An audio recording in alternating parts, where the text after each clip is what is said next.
Hello friends, मेरे digital classes में आप लोग का बहुत बहुत फिर से नए सेशन में स्वागत करता हूं। तो चलिए कंप्यूटर के सेशन जो है आगे बढ़ाते हैं। तो लगभग 500 क्वेश्चन मैं कंप्लीट करा चुका हूं और यहां पे बताना चाहूँगा आपको अड्डा 247 के ऐप डाउनलोड करना है। वहां से आप यहाँ पे एग्ज़ाम सेलेक्ट करना होगा, बैंक एग्ज़ाम। फिर उसके बाद कंप्यूटर का नॉलेज जहाँ पे सिलेक्ट करना है उसके हिसाब से बढ़िया मॉक टेस्ट लगाइए। आपका स्कोर जो है 500 क्वेश्चन हम लोग कर चुके हैं। जितना आप इससे ज़्यादा भी क्वेश्चन करते जाएंगे, ज़्यादा से ज़्यादा क्वेश्चन करेंगे, आपका जो है एग्जाम में जो नंबर है आपका बढ़ते जाएगा। कहने का मतलब जितना आप मॉक टेस्ट अगर क्वेश्चन अटेंड करेंगे वो उतने ज़्यादा आप क्वेश्चन यहाँ पे कर पाएंगे। तो लगभग सभी एग्जाम को कवर कराएंगे, चाहे स्टेट का कोई भी एग्जाम पे प्रिपरेशन कर रहे होंगे, चाहे सेंट्रल गवर्नमेंट के बैंक वगैरह, छात्रावास, पटवारी, कोई भी एग्जाम हो। कंप्यूटर का जो सिलेबस होता है ये आपसे बहुत ही ज़्यादा इंपॉर्टेंट है। अगर छात्रावास अधीक्षक की बात करूं तो यहाँ से आपसे 50 नंबर से क्वेश्चन पूछा जाएगा, जिसमें आपको 25 नंबर लाना कंपलसरी है। तो 25 नंबर आप तभी ये नंबर ला पाएंगे जब आप ज़्यादा से ज़्यादा क्वेश्चन अटेंड कर पाएंगे। तो इसलिए हम उसी हिसाब से यहाँ पे चल रहे हैं। तो 500 क्वेश्चन अटेंड कर चुका हूँ, प्लेलिस्ट में बना दिया हूँ, तो वहाँ से आप पार्ट वाइज उसको देख सकते हैं और साथ ही साथ मॉक टेस्ट भी लगा सकते हैं आप, फिर स्कोर आपका देखिएगा। तो चलिए सेशन को बढ़ाते हैं, बाकी आप समझदार हो। तो पहला क्वेश्चन देखते हैं, कंप्यूटर का जनरेशन किसे कहा जाता है, या कंप्यूटर का जो जनक किसे कहा जाता है, या किसके द्वारा इस जनरेशन को लाया गया था? Bill Gates, Charles Babbage, best pascal, या आपका जोसेफ जैकवार्ड। तो इसका जो करेक्ट आंसर हो जाएगा बी ऑप्शन करेक्ट आंसर हो जाएगा। तो चार्ल्स बेबेज को कंप्यूटर के जनरेशन के जो युग की शुरुआत इन्होंने की थी, चार्ल्स बेबेज ने। और कंप्यूटर के जनक भी चार्ल्स बेबेज को कहा जाता है। याद रखिएगा, चार्ल्स बेबेज को कंप्यूटर के पिता के रूप में भी इसको जाना जाता है। तो इसको याद रखिए, बहुत सारे क्वेश्चन यहाँ से बनते हैं चार्ल्स बेबेज से, तो इसको याद रखिएगा। तो इन्हीं के देन है कंप्यूटर में आज जो हम उपयोग कर। और सन 1820 में याद रखिएगा, तो 1820 में इन्होंने चार्ल्स बेबेज ने आधुनिक इलेक्ट्रॉनिक कंप्यूटर की यहाँ पे परिकल्पना की थी या स्टार्ट की थी। तो इसको द्वारा याद रखिए, पर सबसे पहले इंजनों का डिज़ाइन किया गया था। इसके बाद धीरे धीरे आपका कंप्यूटर का इन्होंने निर्माण किया था। तो इसको याद रखिए, बी ऑप्शन करेक्ट आंसर हो जाएगा। अगला क्वेश्चन देखते हैं, भारत में निर्मित प्रथम कंप्यूटर कौन सा है? तो भारत में प्रथम कंप्यूटर कौन सा है? तो सिद्धार्थ, परम, मेघा या साइबर। ये भी आपके एग्जाम में क्वेश्चन बहुत बार पूछा। तो इसका जो करेक्ट आंसर हो जाएगा सिद्धार्थ करेक्ट आंसर हो जाएगा। याद रखिए, भारत में जो निर्मित प्रथम कंप्यूटर आपका सिद्धार्थ है। सिद्धार्थ जो है भारत में विकसित पहला कंप्यूटर है। इसको इलेक्ट्रॉनिक कॉरपोरेशन ऑफ इंडिया के द्वारा इसको बनाया गया था। याद, किसके द्वारा बनाया गया था? इलेक्ट्रॉनिक्स कॉरपोरेशन ऑफ इंडिया के द्वारा इसको निर्मित किया था या इसको बनाया गया था। कौन से सन में बनाया था? आपके 16 अगस्त 1986 में। तो 16 अगस्त 1986 में बेंगलोर के मुख्य डाकघर में इसको स्थापित किया गया था। तो ये इंपॉर्टेंट क्वेश्चन है, इसको याद रखिएगा। जो हमारे भारत का प्रथम निर्मित प्रथम कंप्यूटर है। यहाँ पे आप देख रहे होंगे परम परम परम, इसको 8000 भी लिख के आता है एग्जाम में क्वेश्चन बना के। तो ये आपका एक सुपर कंप्यूटर है। इसको याद रखिए, किसके द्वारा तैयार किया गया था? तो इसको सी डैक के द्वारा इसको तैयार किया गया था। बहुत बार बताया हूँ, तो ये सुपर कंप्यूटर है, ये वर्जन है सुपर कंप्यूटर का। ये आपके भारत में इसको सी डैक के द्वारा इसको तैयार किया था 1980 में। तो इसको भी याद रखिए, ये क्वेश्चन पूछा जाता है। थर्ड क्वेश्चन हमारा, कंप्यूटर कौन सी भाषा पर काम करता है? तो फोर्ट्रान भाषा, कोबोल भाषा, मशीनी भाषा, फोर्ट्रान भाषा। तो ये आपके जो जितने भी कंप्यूटर है आपके कौन से भाषा में काम करती है या वर्क करती है? तो इसको याद रखें, मशीनी भाषा सभी कंप्यूटर आपके काम करती है। तो इसको याद रखिएगा। तो ये चार जो भाषा है आपके कंप्यूटर की लैंग्वेज है भाषा, तो इसका सी ऑप्शन याद रहे। यहाँ पे जो मशीनी भाषा आपका कैसे काम करती है? तो मशीनी भाषा ये आपके कंप्यूटर के एक तरह का आधारभूत है। ये आपका भाषा है एक तरह का, जिसमें आपको केवल कैसे लिखा जाता है? तो जीरो और इसको एक ऐसे, इसको 2 अंकों के प्रयोग से इसको बनाया जाता है। ये आपके श्रृंखला में इसको लिखी जाती है। तो इसको याद है, एक तरह का प्रोग्रामिंग भाषा है। ये आपका मशीनी भाषा के अंतर्गत काम करती है। तो इसको याद रखिएगा। अगला क्वेश्चन देखते हैं, डेटा का अर्थ क्या है? डेटा संग्रहित करना है, डेटा को सजाना है, डेटा को उपयोगी बनाना है, या डेटा को उपयोगी बनाना है? इसका सी ऑप्शन करेक्ट आंसर हो जाएगा। तो डेटा का अर्थ है एक तरह से आपका डेटा को उपयोगी बनाना है। डेटा किसी भी रूप में हो सकता है। तो डेटा को हम क्या उपयोग करते हैं? तो हम ज़रूरत के हिसाब से इसका उपयोग करते हैं। तो इसको भी याद रखिएगा, सी ऑप्शन करेक्ट आंसर हो जाएगा। कंप्यूटर सबसे तेज़ होता है mini computer, micro computer, main frame computer या सुपर कंप्यूटर। तो कंप्यूटर जो है सबसे तेज़ कंप्यूटर कौन सा होता है? आपका जितने भी सुपर कंप्यूटर या आपके नॉर्मल कंप्यूटर के जो अपेक्षा आपका सुपर कंप्यूटर सबसे तेज़ होता है। मतलब स्पीड के मामले में आपका जो साधारण कंप्यूटर के मुकाबले बहुत ही तेज़ होता है। तो इसीलिए जो सुपर कंप्यूटर कार्य करने में यह बहुत ही ज़्यादा फास्ट चलती है। साथ ही साथ सुपर कंप्यूटर या आपका कहीं भी इसको काम में लिया जा सकता है। और सुपर कंप्यूटर एक खासियत होता है, जितने भी बहुत सारे जो निर्देश मतलब हज़ारों लाखों जो निर्देश वगैरह रहती है आपके लगभग कुछ ही सेकंड में आपके काम करती है। मतलब कुछ ही सेकंड में आपको पूरा काम कर देती है सुपर कंप्यूटर। यही खासियत होती है सुपर कंप्यूटर, तो इसको याद रखिएगा।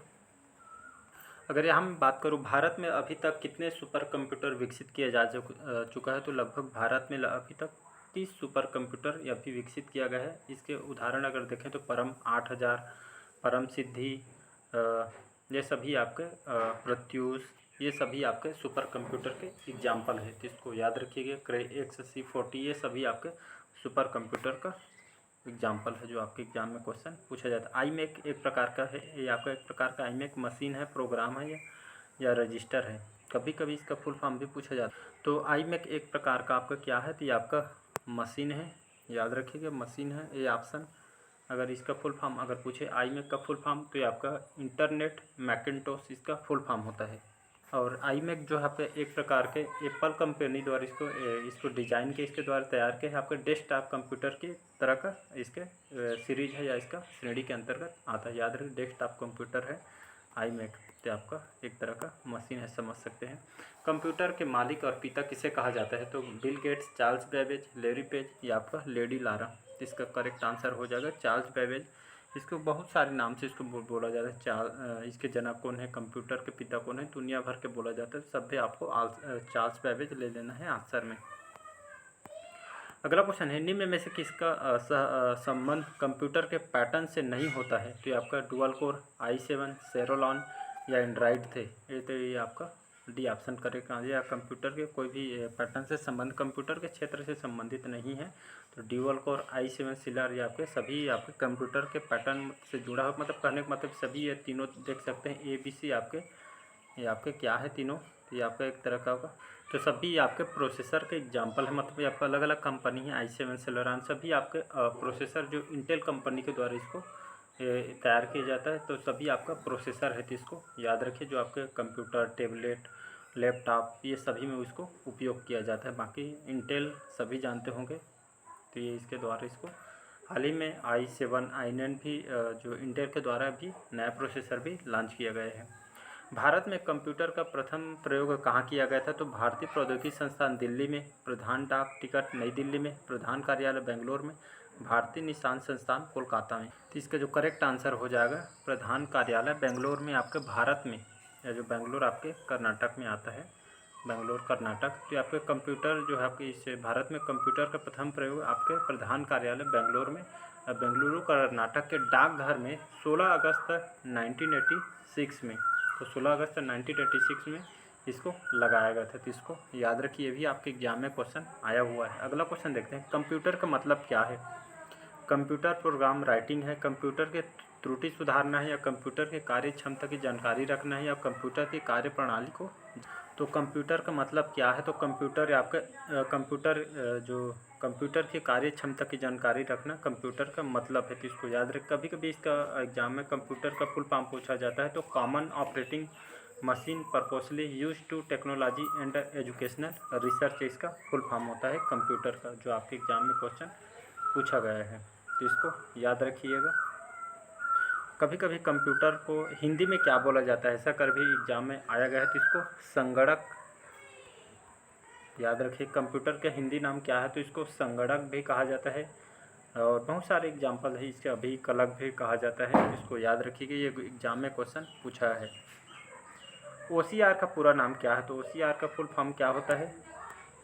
तो optical character recognisation, optical character reading, optical CPU मान्यता, या इनमें से कोई नहीं। तो OCR क्या है, या OCR का फुल फॉर्म क्या होता है? तो इसका जो फुल फॉर्म होता है आपका ऑप्टिकल कैरेक्टर रिकॉग्नाइजेशन इसका फुल फॉर्म होता है। तो इसका जो सही जो करेक्टर जो आंसर हो जाएगा ऑप्टिकल कैरेक्टर रिकॉग्नाइजेशन इसका फुल फॉर्म होता है। एग्ज़ाम में क्वेश्चन पूछा गया है। तो ये आपका क्या होता है, ये काम कैसे करता है उसी, तो इसका जो काम क्या होता है, ये कौन से क्षेत्र में काम होता है, तो ये आपके खास करके जो ऑटोमेटिक जो गाड़ी जब नंबर प्लेट खास करके उनको पहचानने के लिए, वाहन वगैरह को डेटा बनाने के लिए आपके खासकर इसमें उपयोग किया जाता है। तो ऑप्टिकल कैरेक्टर जो रिकग्नाइजेशन है इसका आपका हवाई अड्डा हो गया, पासपोर्ट पहचान, ये सभी OCR का प्रयोग किया जाता है। गाड़ी नंबर प्लेट तो खास करके इसी डेटा बनाने के लिए इसका प्रयोग किया जाता है, पहचान करने के लिए। तो ये आपके एग्जाम में क्वेश्चन आए तो इसको याद रखिएगा।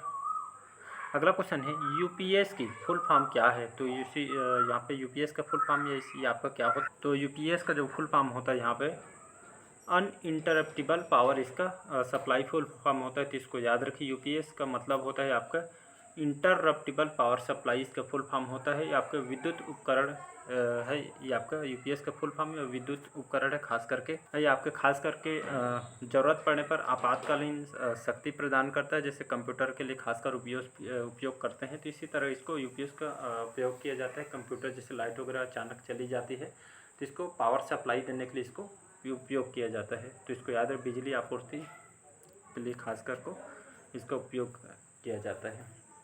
तो इसको याद रखिएगा, एग्जाम में क्वेश्चन आया तो बिजली उपयोग के लिए इसको उपयोग किया जाता है। क्लाउड कंप्यूटिंग का उदाहरण इनमें से कौन सा है। तो Google drive, Photoshop, MS word या आपका प्ले स्टोर। तो क्लाउड कंप्यूटिंग का उदाहरण इनमें से कौन सा है, तो ये आपका कौन सा है जो आप यूज करते हैं फ़ोन में। गूगल ड्राइव देखे होंगे, आपके फ़ोन में होगा, स्मार्टफोन उपयोग करते होंगे तो आपका जो गूगल ड्राइव आपके फ़ोन में होता है। खासकर इसका जो प्रयोग है बहुत जने नहीं जानते हैं। तो गूगल ड्राइव खास करके आप इसमें डाटा वगैरह रख सकते हैं। जैसे फ़ोन वगैरह बंद हो जाता है, गुम जाता है, तो उसमें आप अपना ईमेल आईडी सही डाल देंगे। तो आप जब फ़ोन कहीं पे टूट के गुम हो जाए तो आप नया फ़ोन जैसे लेते हैं तो उसको आप ईमेल अगर डाल देते हैं उसमें करेक्ट है, तो आपका जो सेम टू सेम जो डाटा रहेगा आप सेम टू सेम आपको मिलेगा। तो खास करके ये क्लाउड कंप्यूटिंग ये आपके लगभग जो डाटा वगैरह ऑनलाइन सेवाओं की एक ऑनलाइन सेवा का एक एग्जाम्पल है। तो आपका कंप्यूटिंग जो क्लाउड कंप्यूटिंग का उदाहरण गूगल ड्राइव को कहा जाता है। ये आपके एग्जाम में क्वेश्चन पूछा गया है तो इसको याद रखें। आप इसको प्ले स्टोर में भी आपको गूगल ड्राइव मिल, तो खास करके इंटरनेट सेवा देने के लिए इसका उपयोग किया जाता है। बहुत सारे काम होता है गूगल ड्राइव, इसमें आपको डाटा वगैरह रख सकते हैं, मार्कशीट वगैरह, तो खास करके लिए उपयोग किया जाता है ऑनलाइन। तो इसको याद रखिए। अगला क्वेश्चन देखते हैं, निम्नलिखित कौन से इनपुट डिवाइस है। तो सर्वर, प्रिंटर, मॉनिटर, कीबोर्ड। तो बहुत बार आपको बताया हूँ, तो इनपुट आउटपुट डिवाइस आपको रट गए होगा अगर डेली बेस पे पढ़ते होंगे। तो इसका जो करेक्ट आंसर हो जाएगा, आप खुद आंसर दे देंगे, कीबोर्ड इसका करेक्ट आंसर हो जाएगा। तो इनमें से आपका जो कीबोर्ड है ये आपका इनपुट डिवाइस के एग्जाम्पल है। तो इनपुट डिवाइस के एग्जाम्पल आपका कीबोर्ड हो गया, mouse, scanner, camera, joystick, microphones, ये सभी आपके इनपुट डिवाइस के एग्जाम्पल है। तो इसको याद रखिएगा। अगला क्वेश्चन देखते हैं, कंप्यूटर मेमोरी की सबसे छोटी इकाई कौन सी होती है। तो बाइट, बीट, KB या MB। तो कंप्यूटर मेमोरी की सबसे जो छोटी इकाई क्या होती है, तो इसका जो करेक्ट आंसर हो जाएगा B option correct answer. Computer memory की सबसे जो छोटी इकाई आपका BT होती है, याद रखिएगा। तो इसको सबसे छोटी मेमोरी यूनिट के नाम से इसको जाना जाता है। तो ये आपके बाइनरी अंकों भी ये आपका खास करके बिट बताता है, तो इसको याद रखिएगा। अगला क्वेश्चन देखते हैं। अगला क्वेश्चन है, 1 KB कितने बाइट के बराबर होते हैं, या 1 KB में कितने बाइट होते हैं। 1025, 1026, 1024 या 1090। इसका करेक्ट आंसर हो जाएगा। तो एक बीट में आपके 24 बाइट के बराबर होता है। एग्जाम में बहुत बार क्वेश्चन पूछा है। तो 1 KB में आपका 1024 बाइट के बराबर होता है। तो आज के सेशन यहीं तक रखते हैं। आज के सेशन कैसे लगा, सारे क्वेश्चन इंपॉर्टेंट है, इसको रिवाइज़ कीजिएगा। 1 से 2 बार देखेंगे तो आपको रिकॉल हो जाएगा। साथ ही साथ मॉक टेस्ट अभी से लगाना स्टार्ट कीजिए। 500 से भी ज़्यादा हम क्वेश्चन कर सकते हैं। मॉक टेस्ट लगाने के क्या फ़ायदे बताता हूँ मैं। तो मॉक टेस्ट लगाने के फ़ायदे, आपको स्कोर बढ़ेगा, साथ ही साथ कैसे टाइप के क्वेश्चन, जितने हम अभी तक क्वेश्चन अटेंड किए हैं, आपसे वहाँ क्वेश्चन बन रहे कि नहीं बन रहे, ये आपको नॉलेज पता चलेगा। मॉक टेस्ट लगाने के बहुत सारे फ़ायदे हैं। कितना क्वेश्चन आप अटेंड कर, वहाँ पे कुछ बहुत सारे नए क्वेश्चन देखेंगे जो आपके एग्जाम में आए हुए हैं। तो आप जितना ज़्यादा मॉक टेस्ट लगाएंगे उतना ज़्यादा भी स्कोर बढ़ते जाएगा। छात्रावास अधीक्षक के लिए बहुत ही ज़्यादा इंपॉर्टेंट, क्योंकि आपको 50 में 25 नंबर लाना है। तो यहाँ पर आपको उतना दिन तक आपको आप 25 नंबर 50 में तो 25 ला लेंगे। इससे भी ज़्यादा क्वेश्चन यहाँ पे जितना ज़्यादा क्वेश्चन करेंगे आप उतना ज़्यादा नंबर आप कवर कर पाएंगे। तो चलिए आज का यहीं तक रखते हैं सेशन को। और अच्छा लगे चैनल को लाइक शेयर सब्सक्राइब कीजिएगा। पहले बार आए तो चैनल को सब्सक्राइब करके रख लीजिए ताकि जो नोटिफिकेशन है आप तक पहुँच पाए। तो चलिए आज के लिए इतना ही। Thank you.